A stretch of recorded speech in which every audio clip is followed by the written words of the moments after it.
नमस्कार बंधुगण, आमे शुणुचे श्री नंदकिशोर बड़ंक लिखित कहानी कनकलता। मात्र राजेंद्र शुणी आक्षेप करती, हाय एही काकतालिक न्यायरे केते निर्दोष निरीह बालिका केते निग्रह भोग करती। विवाह परे किछि दुर्घटना घटिले नववधू मानकु अलक्ष्मी और दुर्योगर मूल हेतुमणि तिरस्कार निर्यातना करती। जा हौ धनंजयंकर आखंडलमणि बेढ़ा मध्यरे निज शाशुंक धन जन गोपलक्ष्मी आशीर्वाद कथा सबुदिने मने थाए। कनकलता जेतेबेले दुख करी कहे, हाई रे मो परा छार प्राणी पाई तमे केते कष्ट सहिल।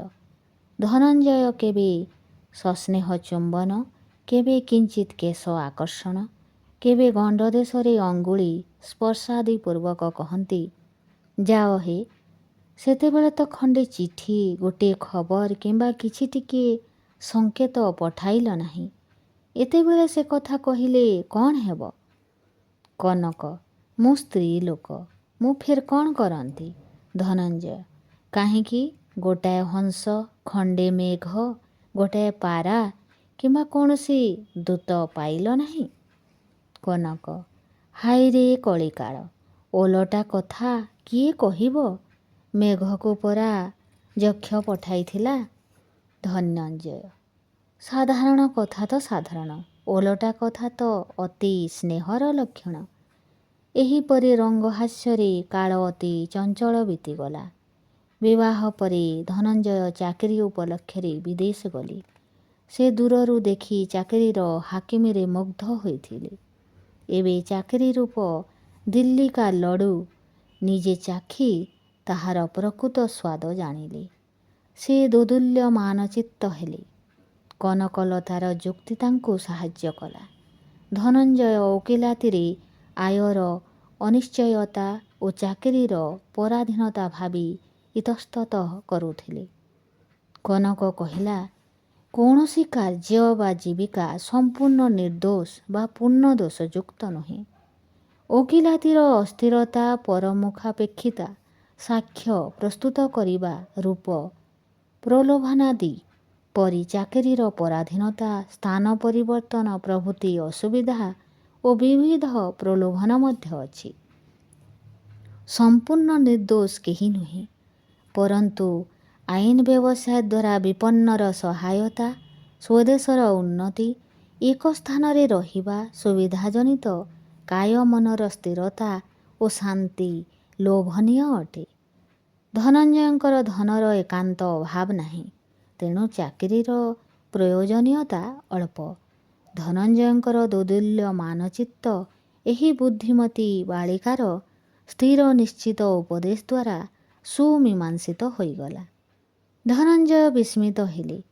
कनक एते बुद्धि काहु पाइला। पुणी मने कले, लोके कहती स्त्री माने प्रखर बुद्धि संपन्ना।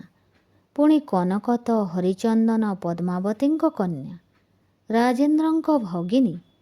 उमा कहिला, नुआ बोऊ एका भाईंकी आपणा पालरे पकाई तांक संगरे सबुदिन रहिबार आच्छा फिकरटी कल। कनक कहिला, ना भौणी, पराधीनता मात्रे ही दुख। ओकिलाती कोउ पूरा स्वाधीनता, तथापि चाकरी ठारू भल। मो भाई किछि दिन गोटिए चाकरी करिथिले।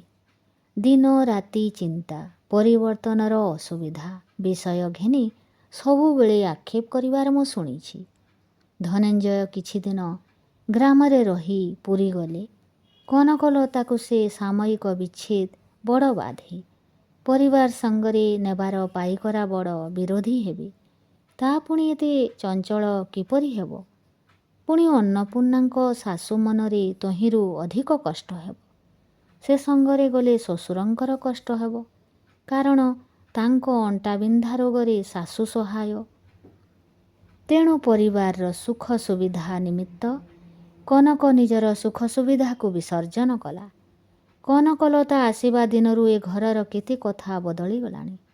तुलसी परिवर्तरे अन्नपूर्णा स्वामी को परिवेषण करती। स्वामींकर अंटा चिपी सारी चली आसीबा बंद होई गलानी। କନକ ନିଜ ବାପା ମାଆଙ୍କ ଦୃଷ୍ଟାନ୍ତ ଦେଇ ଶାଶୁ ଶ୍ୱଶୁରଙ୍କ ମଧ୍ୟରେ ଆଦର୍ଶ ଦାମ୍ପତ୍ୟ ପ୍ରେମ ଓ ସସ୍ନେହ ବ୍ୟବହାରର ଅବତାରଣା କରିଅଛି। ଉଭୟେ ଏହି ଜଗଦ୍ଧାତ୍ରୀ ରୂପିଣୀ ବଧୂଟିର ଅପୂର୍ବ ପ୍ରଭାବ ଅଳ୍ପ ଦିନରେ ବୁଝିଲେଣି। ସମସ୍ତେ କହିଲେଣି, ଧନ୍ୟ କନକଲତା, ଦୁହିତା ଦୁଇ କୂଳକୁ ହିତା ଅବା ପିତା।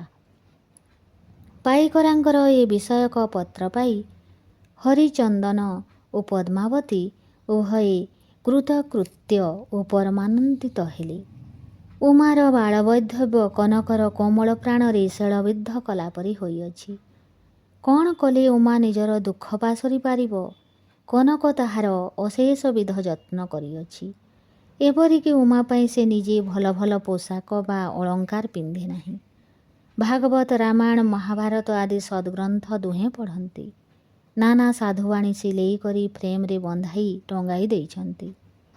ଉମା କନକଲତାକୁ ଦେବକନ୍ୟା ରୂପେ ମଣେ ଓ ନିଜର ବିଷାଦମୟ ଜୀବନର ଦୁଃଖ ଭାର ଲଘୁ କରିବାକୁ ସ୍ୱର୍ଗରୁ ଆସିଥିବା ଦେବଦୂତ ରୂପେ ମନେ ମନେ ପୂଜା କରେ। ଯେତେ କଲେ ହେଁ ସେ ଗଭୀରତମ କୂପରୁ ଉଦ୍ଧାର କରିବା କନକ ବ୍ୟର୍ଥ ଚେଷ୍ଟା ବୋଲି ମଣେ। କେବଳ ଅଶ୍ରୁପୂର୍ଣ୍ଣ ଲୋଚନରେ ପ୍ରଭୁଙ୍କ ନିକଟରେ ବଦ୍ଧାଞ୍ଜଳି ହୋଇ ପ୍ରାର୍ଥନା କରେ, ହେ ପ୍ରଭୁ, ତୁମ୍ଭର ଲୀଳା ବୁଝିବା ମନୁଷ୍ୟ ପକ୍ଷରେ କଠିନ। କେଉଁ ଉଦ୍ଦେଶ୍ୟରେ ତୁମେ କ'ଣ କର ମନୁଷ୍ୟ କ'ଣ ବୁଝିବ? ସତ୍ପଥ ପ୍ରଦର୍ଶନ କର, ତୁମ୍ଭରି ଇଚ୍ଛା ପୂର୍ଣ୍ଣ ହଉ। ରାଜେନ୍ଦ୍ରର ଦୈନିକ ଉପାସନା ଓ ସ୍ୱପରିବାରର ବ୍ୟକ୍ତିମାନଙ୍କ ନିକଟରେ ସଦ୍ଗ୍ରନ୍ଥ ପାଠ ଏବଂ ଭାଗବତ ଘରେ ଦୈନିକ ଶାସ୍ତ୍ରପାଠ ବୁଦ୍ଧିମତୀ କନକଲତାର ଭାବପ୍ରବଣ ହୃଦୟ ଉପରେ କାର୍ଯ୍ୟ ନ କରି ଛାଡ଼ି ନାହିଁ। ପାଠକ ପାଠିକାମାନେ ତରୁଣୀ କନକଲତାର ଏତାଦୃଶ ବ୍ୟବହାରରେ ବିସ୍ମିତ ହେବେ ନାହିଁ। ଏପରି ଦିନ ଯାଉଥାଏ, ଧନଞ୍ଜୟ ଏପର୍ଯ୍ୟନ୍ତ ଚାକିରି ଛାଡ଼ି ନାହାନ୍ତି। ଅସ୍ଥାୟୀ ମୁନ୍ସିଫର ଘନ ଘନ ପରିବର୍ତ୍ତନ କଷ୍ଟ ଅସହ୍ୟ। କାର୍ଯ୍ୟ ଦାୟିତ୍ୱରୁ ଅବ୍ୟାହତି ପାଇଲେ ପୁଣି ଓକିଲାତି କରିବେ, ଏଇ ଇଚ୍ଛା। ଧନଞ୍ଜୟ ଥରେ ଗ୍ରାମକୁ ଆସି 2-4 ଦିନ ରହି ନୂତନ କାର୍ଯ୍ୟାଳୟକୁ ରମାନା ହେଲେ। ପାଇକରା ପାହାନ୍ତରା କରାଇ ନାରାୟଣ ସ୍ମରଣ କରି ପୁତ୍ରକୁ ରେଳ ଚଢ଼ାଇ ଦେଇ ଆସିଲେ। କନକଲତା ପୁଣି ନିର୍ଜନ ନିଶୀଥରେ ଚମ୍ପା ଫୁଲଟିଏ ପାଇଲି ବନ ହଳଦୀ ପ୍ରାୟେ। ଶିବ ଉପାସନା କରିବି କାନ୍ତ ଆସିବା ଯାଏ। ଗୀତ ଆଉଡ଼େଇଲା। ମୁଣ୍ଡ ବାନ୍ଧେ ନାହିଁ। ପଚାରିଲେ କହେ, ନଡ଼ିଆ ତେଲ ଲଗାଇବାରୁ ତାର ମୁଣ୍ଡ ବିନ୍ଧେ। ଗହଣା ବାକ୍ସରେ, ଲୁଗା ଆଲମାରିରେ ବନ୍ଦ ହୋଇ ରହେ। ପଚାରିଲେ କହେ, ନାକ କାନ ପରାସ ହୋଇଯାଉଛି। ଗହଣା ନାଇଁ ହେଉନାହିଁ। ଲୁଗା ପିନ୍ଧି ହେଉନାହିଁ। ଝାଳ ବୋହୁଅଛି। ଫୁଲରି ତେଲ ପୁରୁଣା ହୋଇଯିବାରୁ ତୈଳ ପରି ବାସୁଅଛି। ବେଳେବେଳେ ନିର୍ଜନରେ ବସି ବାଲ୍ୟକାଳର ଅଭ୍ୟସ୍ତ କବିତା ରଚନା କରେ। ବିଚ୍ଛେଦ କବିତାର ଅନୁକୂଳ ନୁହେଁ କି? ହାଟ ପାଳିକୁ ଚାତକ ପରି ଅନାଇଥାଏ। ଚିଠି ଖଣ୍ଡେ ପାଇଲେ 100 ଥର 1000 ଥର ପଢ଼େ। ଏଣେ ତେଣେ ଅନାଇ ଦୁଇ ମୁଣ୍ଡରେ ଛାତିରେ ଲଗାଇ ଦେଇ ବାକ୍ସରେ ରଖିଦିଏ।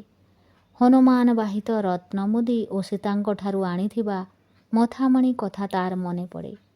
ଏଣେ ତେଣେ ବୁଲି ଆସି ନିର୍ଜନ ଦେଖି ପୁଣି ଖୋଲି ପଢ଼େ। ଉମା ବଡ଼ ସିଆଣିଆ। ଦିନେ ଦିନେ ଦୂରରୁ ଝଟ୍ ଦେଖିନିଏ। ପାଖକୁ ଆସି ପଚାରେ, ନୂଆ ବୋଉ, ଏତେ କ'ଣ ପଢ଼ୁଛ? ସେଥିରୁ କ'ଣ ପାଉଛ? କନକ ଲାଜରେ ସଢ଼ିଯାଏ। କହେ, ନାହିଁ, ଅକ୍ଷର ପଢ଼ାଯାଉ ନାହିଁ। ଉମା, ହଁ, ସତ କଥା ଏକା। ଭାଇଙ୍କ ଅକ୍ଷର ନା, ସେ ତ ଛପା ଅକ୍ଷର ପରି। ସେ କଥା ମିଛ। ଆଉ କ'ଣ ଅଛି କୁହ? କନକ, ଆଉ କ'ଣ? ଉମା, ତୁମେ ଭାରି ଖରାପ ହେଲଣି। ଉମା, ଚିଠିଠାରୁ ତୁମେ ଏତେ ରସ କ'ଣ ପାଅ? କନକ, ଅଳ୍ପ ଦିନେ ଜାଣିବ। ବିଦ୍ୟାସାଗରଙ୍କ ଅନେକ ଚେଲା ବାହାରିଲେଣି। ତମ ଦୁଃଖ ଯିବ ଯେ। ଆଚ୍ଛା, ଭାଇଙ୍କ ପାଖକୁ ଏ କଥା ଲେଖିବି? ଉମା, ନୂଆ ବୋଉ, ମୋ ରାଣଟି, ମୋ ମୁଣ୍ଡ ଖାଆଟି, ତମ ଭାଇ ରାଣ। ମୁଁ ଲାଜରେ ମରିଯିବି। ତମ ଗୋଡ଼ ତଳେ ପଡ଼ୁଛି। କନକ, କି? ପେଟ ଭିତରେ ଏତେ କଥା? ଉପରେ ଭାଇ କହନ୍ତି, ଆମ ଭଉଣୀଟି କିଛି ଜାଣେ ନାହିଁ, ଋଷିକନ୍ୟା, ତଳମୁହାଁ ମୌନମୁହାଁ, ମଣିଷ ଧୂଳିଆ ଜନ୍ଦାଙ୍କୁ ବିଶ୍ୱାସ ନାହିଁ। ଉମା, ଛି, ତମେ ଏତେ ରାଣ ମାନିଲ ନାହିଁ, ଆଉ ତମକୁ ବିଶ୍ୱାସ ନାହିଁ। ତମକୁ ଯେ ମନ କଥା କହିବ ସେ। କନକ, ରହ ରହ, ବଡ଼ ନିୟମଟାଏ କର ନାହିଁ। ଅର୍ଜୁନ ଏହିପରି ପ୍ରତିଜ୍ଞା କରି କିପରି ହଇରାଣରେ ପଡ଼ିଥିଲେ ମନେ ନାହିଁ? ସେଦିନ ମହାଭାରତରେ ପଢ଼ୁଥିଲ ପରା। ଉମା, ସତେ ନୂଆ ବୋଉ, ଏ ମହାପ୍ରସାଦ କୋଥଳି ଛୁଇଁ କହିଲ ଲେଖିବ ନାହିଁ? କନକ, ତମେ କ'ଣ ବାୟାଣୀ ହେଲ? ଏ କଥା କି ଲେଖାଯାଏ? ଏତେ ବ୍ୟସ୍ତ କାହିଁକି? ମୁଁ କ'ଣ ସତେ ଲେଖୁଛି? ଲେଖିଲେ ଭାଇ ନିଜେ ମୋତେ କ'ଣ କହିବେ? ଉମା କନକର କଣ୍ଠ ଦୃଢ଼ ଆଲିଙ୍ଗନ କରି ଗଣ୍ଡ ଦେଶରେ ଗାଢ଼ ଚୁମ୍ବନ ଦେଲା। ଦୁହେଁ ଦୁହିଁଙ୍କୁ ଚୁମା ଦିଆଦୁଇ ହେଇ ଦୁହେଁ ଦୁହିଁକି ମୋ ସୁନା ଭଉଣୀଟା ପରା କହି ମନ ମୁତାବକ ତାନେ ହସିଲେ। ଭାଉଜ ବୋହୂ ଭାଇଙ୍କ ପାଖକୁ ଗୁମର ଫିଟାଇ ଚିଠି ଦେବା ରୂପ ଉପସ୍ଥିତ ବିପଦରୁ ରକ୍ଷା ପାଇ ଉମାର ମନ କୌତୂହଳପୂର୍ଣ୍ଣ ହେଲା। ସେ ସମ୍ମୁଖସ୍ଥ ଚିଠି ଆଡ଼କୁ ସତୃଷ୍ଣ ଦୃଷ୍ଟି ନିକ୍ଷେପ କରୁଥିବାର ଦେଖି କନକଲତା ଚିଠି ଖଣ୍ଡକ ଉମା ଆଡ଼କୁ ବଢ଼ାଇ ଦେଲା। ଉମା ମୂଳରୁ କେତେକ ଧାଡ଼ି ପଢ଼ିଯାଇ ଶେଷକୁ ଦେଖିଲା, କନକ, ଯୌବନ ବଡ଼ ବିପଦ କାଳ, ସବୁବେଳେ କାର୍ଯ୍ୟରେ ମନ ଦେବ। ପରିଶ୍ରମ ମନୁଷ୍ୟର ସର୍ବଶ୍ରେଷ୍ଠ ପ୍ରହରୀ। ତୁମେ ଲେଖିଛ ବିଚ୍ଛେଦ ବଡ଼ ଦାରୁଣ। ହଁ, ନବୀନ ବିଚ୍ଛେଦ ଦୁର୍ବିସହ ସତ୍ୟ, କିନ୍ତୁ ସେହି ବିଚ୍ଛେଦ ତ ମିଳନକୁ ମଧୁର କରେ। ଗୋଟିଏ କଥା ଅଛି, ମିଳନ ପ୍ରୀତି କରାଏ, ବିଚ୍ଛେଦ ପ୍ରୀତିକୁ ଦୃଢ଼ କରାଏ। ମୁଁ ଦଶହରାକୁ ଗ୍ରାମକୁ ଯିବି। କୌଣସି ସ୍ଥାନରେ ସ୍ଥାୟୀ ହୋଇ ରହିଲେ ତମକୁ ଘେନି ଆସିବି। ଉମା, ନୂଆ ବୋଉ, ମୋତେ ସାଙ୍ଗରେ ନେବ ନା? କନକ, ତମକୁ ନ ନେଇ ମୁଁ ପ୍ରବାସରେ ଚଳିବି କିପରି? ଭାଇ କଚେରୀକୁ ଗଲେ ଏକୁଟିଆ ବଡ଼ କଷ୍ଟ ହେବ।